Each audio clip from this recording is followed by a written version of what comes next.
For more than a decade, foreign powers poured billions of dollars, deployed tens of thousands of troops, and engineered sprawling security architectures across the Sahel. Yet the result was an accelerating security crisis that fractured the very nations they claimed to protect. The international intervention in West Africa was widely marketed as a stabilization effort, but on the ground, it functioned as an outsourced security model that kept local militaries under-equipped, dependent, and strategically contained. While foreign forces operated out of highly fortified bases equipped with advanced aerial surveillance, the national armies of the Sahel were frequently denied access to critical intelligence and modern offensive hardware. This was a system designed to manage a crisis rather than resolve it, ensuring that the geopolitical leverage remained firmly in foreign capitals, while the actual consequences of the conflict were entirely absorbed by the local populations. The fundamental flaw of this security architecture was its insistence on treating sovereign African nations as perpetual subordinates in their own defense. Frameworks like the G5 Sahel and various foreign-led military operations created an illusion of action. In reality, they imposed invisible boundaries on how local forces could operate. Armed groups and insurgent factions quickly adapted to this disjointed approach, exploiting the vast, porous borders and the lack of unified command among the regional states. The security deadlock was absolute. No matter how many tactical victories were announced in foreign press briefings, the territorial control of the central governments continued to shrink, leaving millions of citizens exposed to relentless instability. This downward spiral was halted by a profound geopolitical awakening. The leadership in Mali, Burkina Faso, and Niger realized that as long as their security policies were dictated by external entities, their nations would never achieve true stability. The formation of the Alliance of Sahel States marked a definitive break from decades of dependency. By officially dissolving their participation in foreign-led coalitions and expelling external military forces, these three nations chose to reclaim full operational control over their territories. They recognized that the artificial divisions maintained by legacy agreements were the very mechanisms allowing armed factions to thrive. A critical component of this old architecture was the 2015 Algiers Accord, a framework that, in practice, formalized internal divisions within Mali rather than unifying the country. For years, this agreement was used as a diplomatic wedge, preventing the national army from deploying effectively across its northern regions and providing cover for various armed factions to establish autonomous zones of control.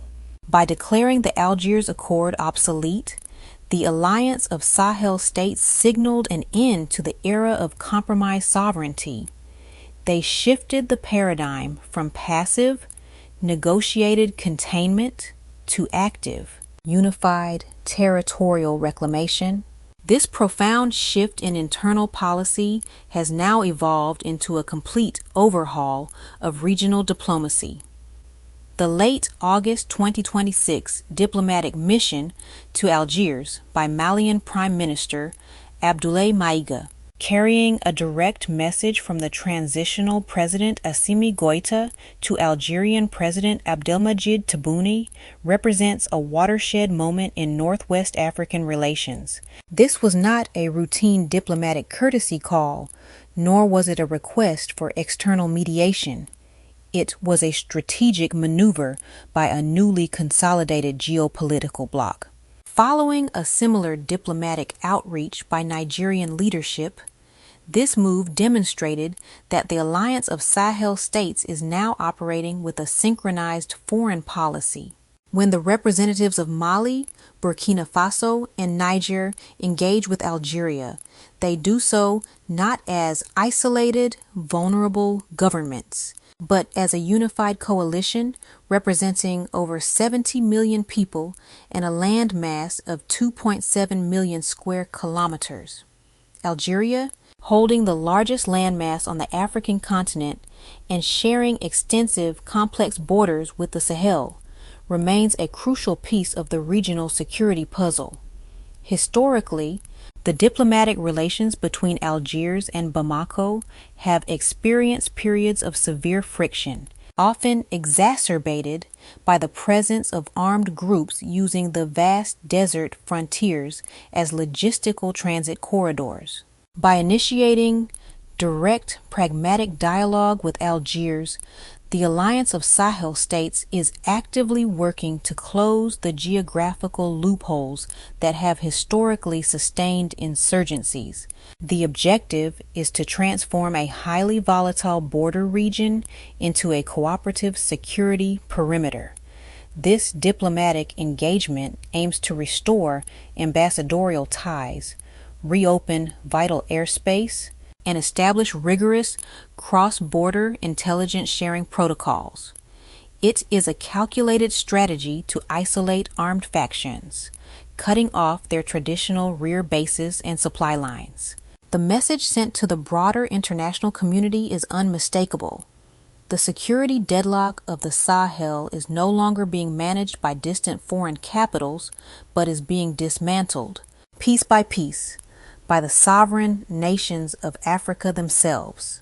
To understand the sheer magnitude of the security deadlock that paralyzed the Sahel for over 10 years, one must analyze the structural limitations imposed on the national armies of the region.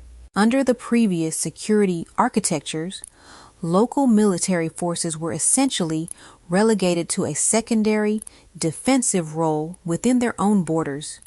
International coalitions operating under mandates that prioritized specialized counterinsurgency tactics over broad territorial reclamation maintained a monopoly on advanced technology, aerial surveillance, and rapid mobility.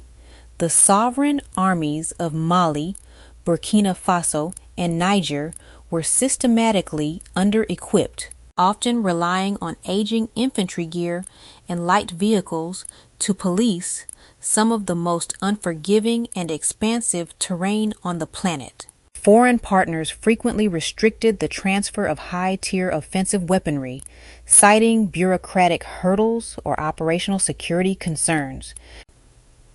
This created an asymmetric battlefield where non-state armed groups, highly mobile and familiar with the desert topography, easily outmaneuvered state forces that were confined to static, fortified outposts.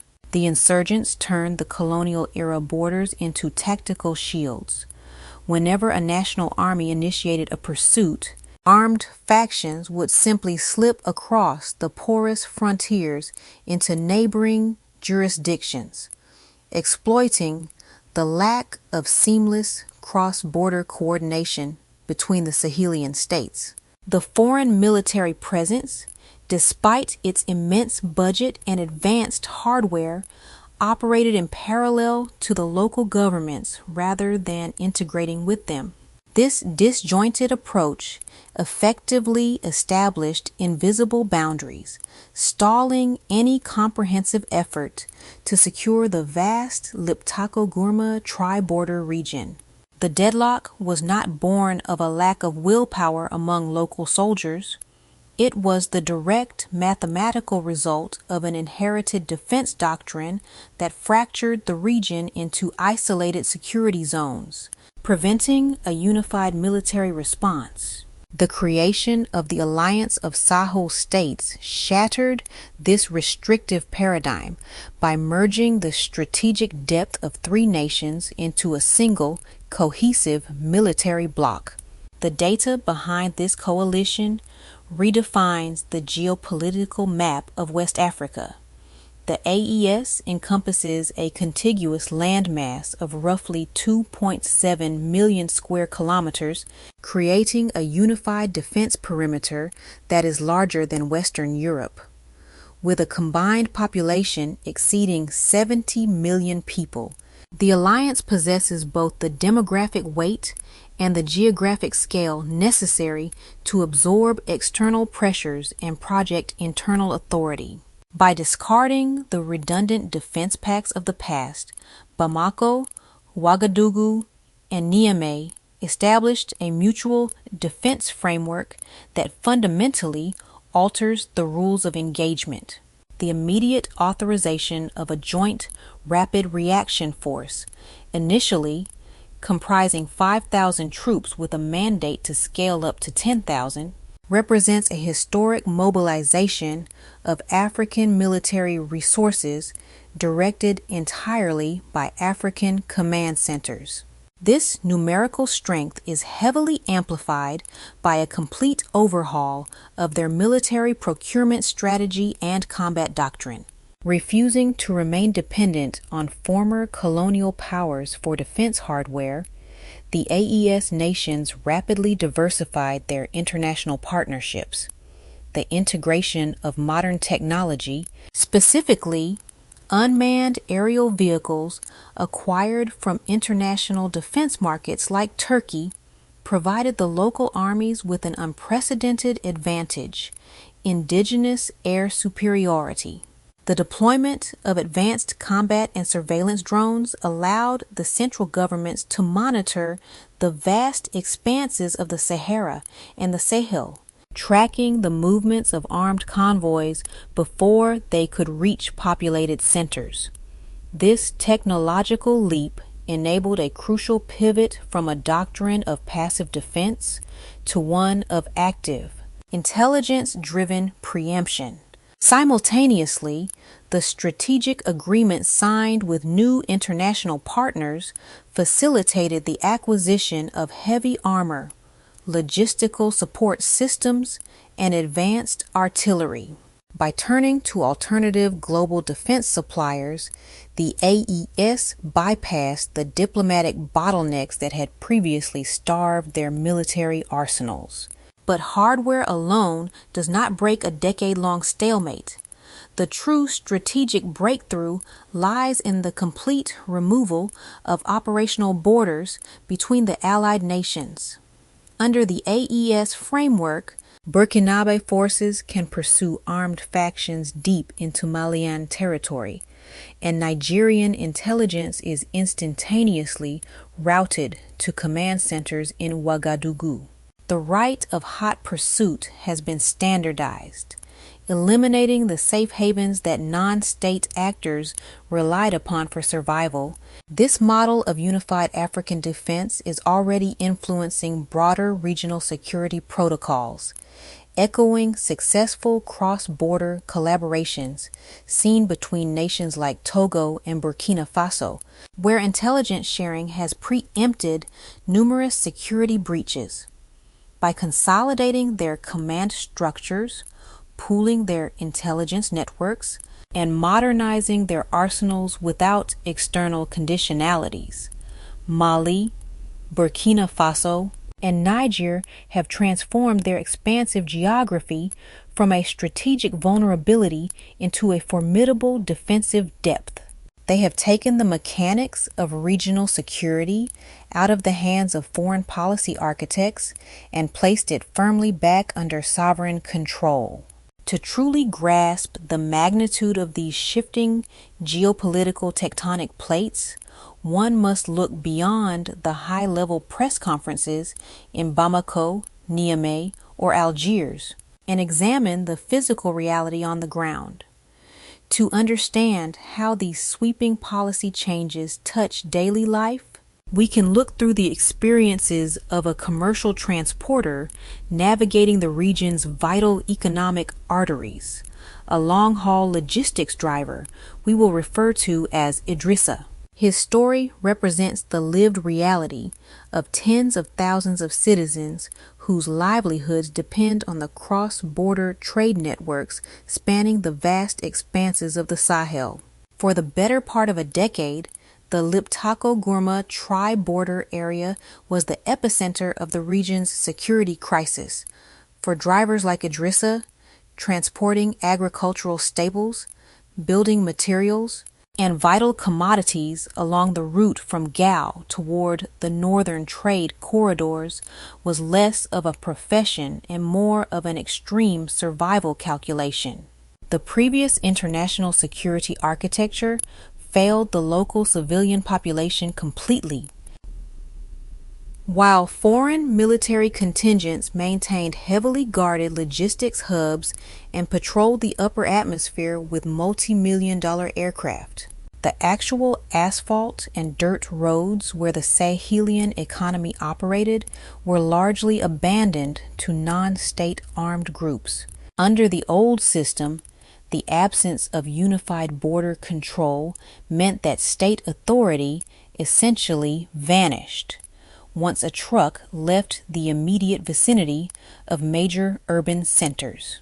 Idrissa's journeys were characterized by the constant threat of unauthorized roadblocks. Armed factions essentially partitioned the highways, operating phantom checkpoints where they extracted heavy, unofficial transit taxes from every passing vehicle. This systematic extortion crippled the local economy, artificially inflating the cost of basic food supplies for millions of vulnerable residents while funding further instability. Because foreign forces operated under highly specific mandates that prioritized high-value targets over general civilian protection, they rarely intervened to clear these localized economic blockades. The security deadlock was not merely an abstract concept debated in international forums. It was a daily, suffocating reality measured in lost income, extreme anxiety, and disrupted supply chains for the working class. The formation of the Alliance of Sahel States fundamentally altered this localized dynamic. For citizens navigating the highways, the shift from a fragmented, externally managed defense model to a unified, sovereign military posture was not a political slogan. It was a visible transformation of their environment. The artificial borders that once protected armed factions from pursuit began to dissolve. On recent journeys, drivers traveling through the Liptako-Gourma region have witnessed an unprecedented level of coordination. Idrissa now observes joint patrols where Burkinabe and Malian military units operate in tandem, sharing the same communication channels and tactical objectives. The realization that state forces can now legally and logistically pursue hostile elements across the frontier without hitting a diplomatic wall has changed the entire calculus of regional transit. Furthermore, the technological modernization of the AES militaries has a direct impact on the safety of civilian logistics. The sky above Idrissa's convoy, once dominated by foreign reconnaissance platforms that rarely shared actionable intelligence with local ground commanders, now features AES-operated unmanned aerial vehicles. These state-controlled drones actively scan the forward routes, identifying and dispersing armed roadblocks before commercial convoys arrive. This represents a profound shift from reactive containment to proactive route clearance, ensuring that the economic lifelines of the region remain open and functional. This localized security improvement is deeply connected to the broader diplomatic maneuvers currently taking place. As the diplomatic normalization with neighboring Algeria progresses, the northern trade routes are experiencing a new era of heightened state monitoring. Historically, the vast, under-patrolled expanses near the Algerian border served as logistical blind spots where supply lines for armed groups originated. By re-establishing robust ambassadorial ties and cross-border intelligence sharing with Algiers, the AES is effectively closing the back door that fueled the instability in Idrissa's operating sector. For the local population, the reopening of coordinated bilateral security means that the long drive toward the Saharan markets is slowly transforming from a gauntlet of extortion into a protected commercial corridor. Ultimately, the restoration of movement along these vital trade routes illustrates the core definition of national sovereignty. It proves that true independence is not merely the ability to sign international treaties or hold a seat at a global assembly. It is the fundamental capacity of a state to secure its own infrastructure, protect its domestic commerce, and guarantee the safety of its citizens without requiring permission from external powers. By dismantling the roadblocks that choke their economy, the nations of the Sahel are demonstrating exactly what breaking a decade-long security deadlock looks like in practice. However, acknowledging this structural shift requires a profound degree of objective realism. Breaking a decade-long security deadlock does not equate to an instantaneous or painless resolution of the conflict. In reality, the decision to dismantle the old security architecture and establish sovereign control has triggered intense, violent pushback. Recognizing that their traditional safe havens are evaporating, non-state armed groups have decentralized their operations, shifting toward highly aggressive asymmetric warfare. They are leveraging the vast, harsh terrain to conduct isolated ambushes, attempting to stretch the logistical lines of the newly formed joint forces. The human cost of this transition remains devastating. Large populations remain internally displaced, waiting for the full stabilization of their home districts. Furthermore, the financial burden of assuming complete control over national defense is staggering. Transitioning from a system subsidized by foreign coalitions to a fully independent military apparatus means that the national treasuries of Bamako, Ouagadougou, and Niamey now bear the absolute weight of the security crisis. Procuring advanced surveillance drones, maintaining heavy armor, and deploying thousands of rapid reaction troops requires immense capital, which inevitably strains fragile civilian sectors like healthcare, education, and infrastructure development. The governments face the monumental task of balancing immediate military survival with the long-term economic endurance of their citizens. Beyond the immediate tactical and economic hurdles, the formation of the Alliance of Sahel States has initiated a massive geopolitical realignment that comes with its own complex risks.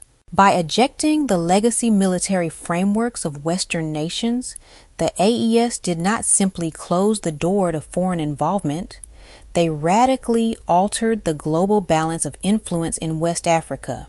The strategic integration of military hardware, technical training, and logistical support from new international partners, prominently Russia, Turkey, and China, provides an undeniable tactical advantage. However, it also requires walking a highly precarious diplomatic tightrope. The primary existential risk for the AES is ensuring that the forceful rejection of an old form of dependency does not inadvertently pave the way for a new one. The Sahel is home to staggering natural wealth, encompassing vast reserves of gold, uranium, natural gas, and subterranean water aquifers. The ultimate test of leadership for the sovereign governments is to finance their rapid military modernization without mortgaging these strategic resources.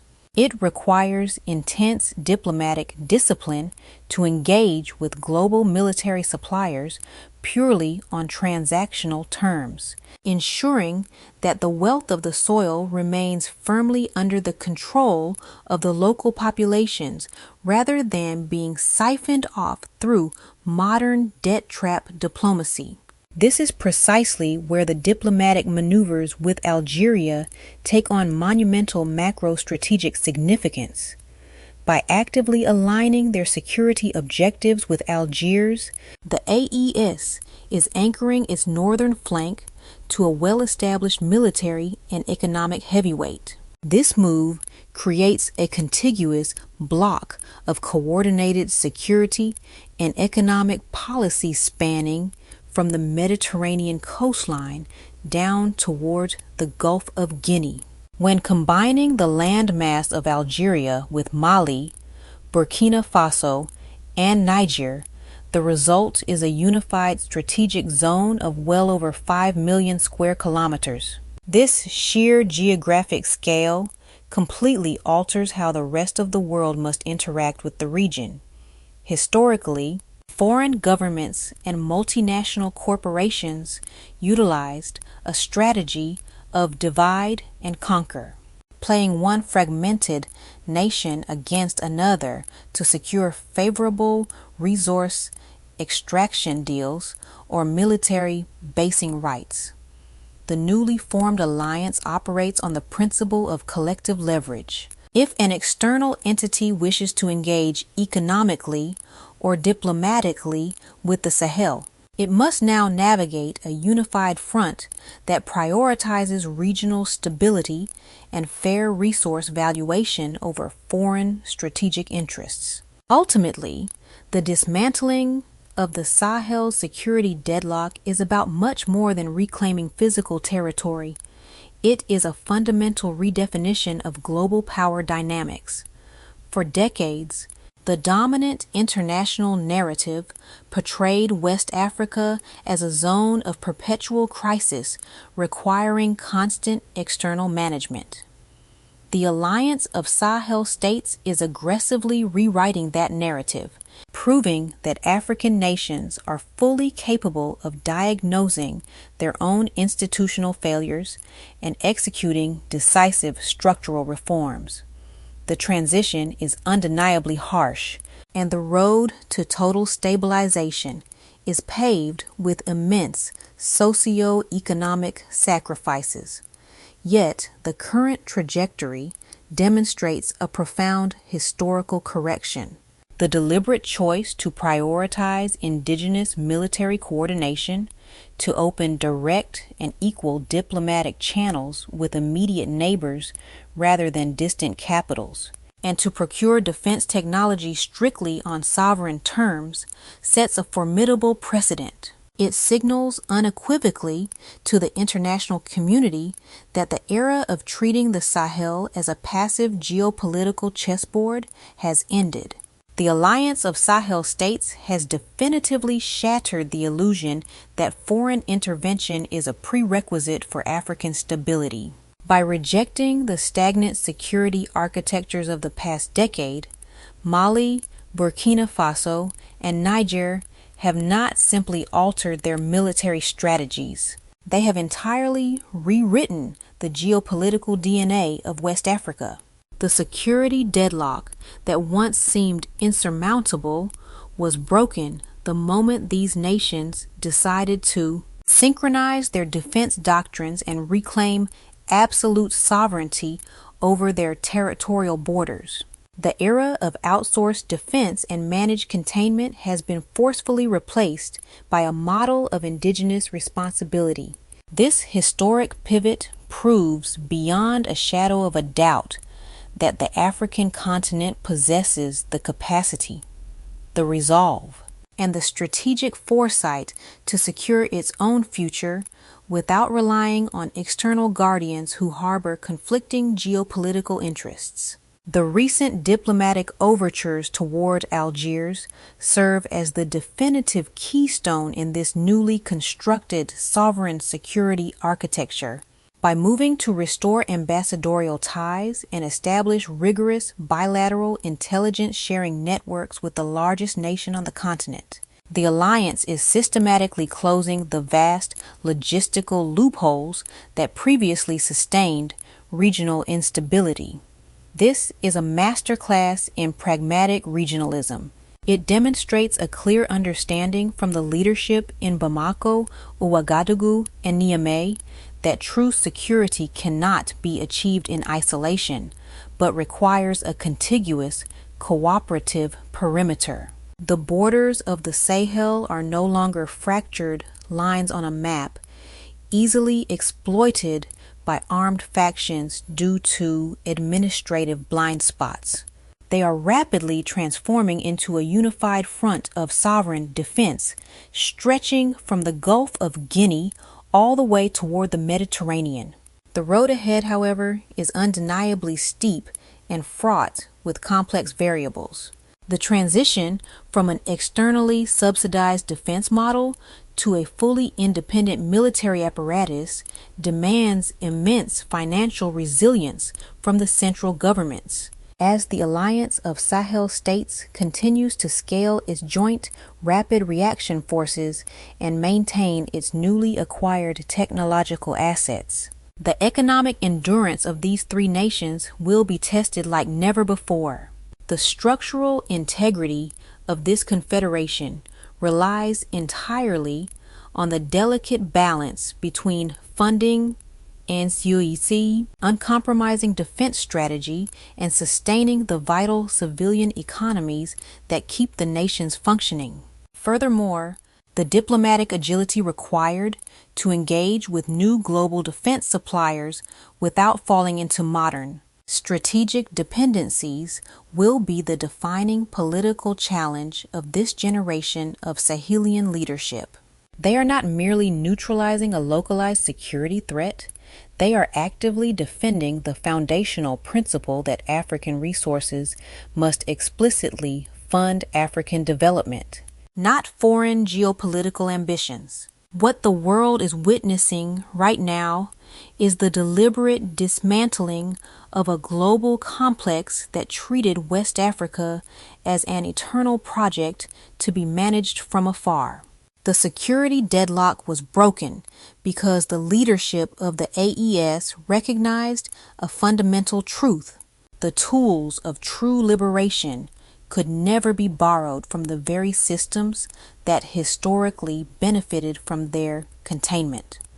By enforcing a unified command structure, pooling their intelligence resources, and treating a threat against one as a threat against all, these three nations have created a formidable working blueprint for regional integration. This is the practical, uncompromising application of Pan-African solidarity. It transcends political rhetoric, manifesting in joint military patrols, shared airspace, and synchronized foreign policy. The historical significance of this moment cannot be overstated. It is a definitive declaration that the geopolitical destiny of the Sahel will be decided exclusively by the nations that call it home. As the geopolitical tectonic plates of the Sahel continue to shift, the entire global community is watching how this unprecedented assertion of African sovereignty will reshape the continent's future. How do you evaluate this historic transition? Do you believe the coordinated defense and diplomatic strategies of Mali, Burkina Faso, and Niger will serve as a viable blueprint for other regions seeking to dismantle legacy security architectures? Add your voice and geopolitical insights to the comments section below, because analyzing these structural shifts from multiple perspectives is essential to understanding the new reality of West Africa. To keep tracking these complex power dynamics and to support our commitment to bringing you deep, unfiltered coverage of the continent's strategic evolution. Make sure to hit the subscribe button. We deeply appreciate your time and your dedication to seeking the reality behind the global headlines. Stay resilient, stay informed, and we will see you in our next deep dive.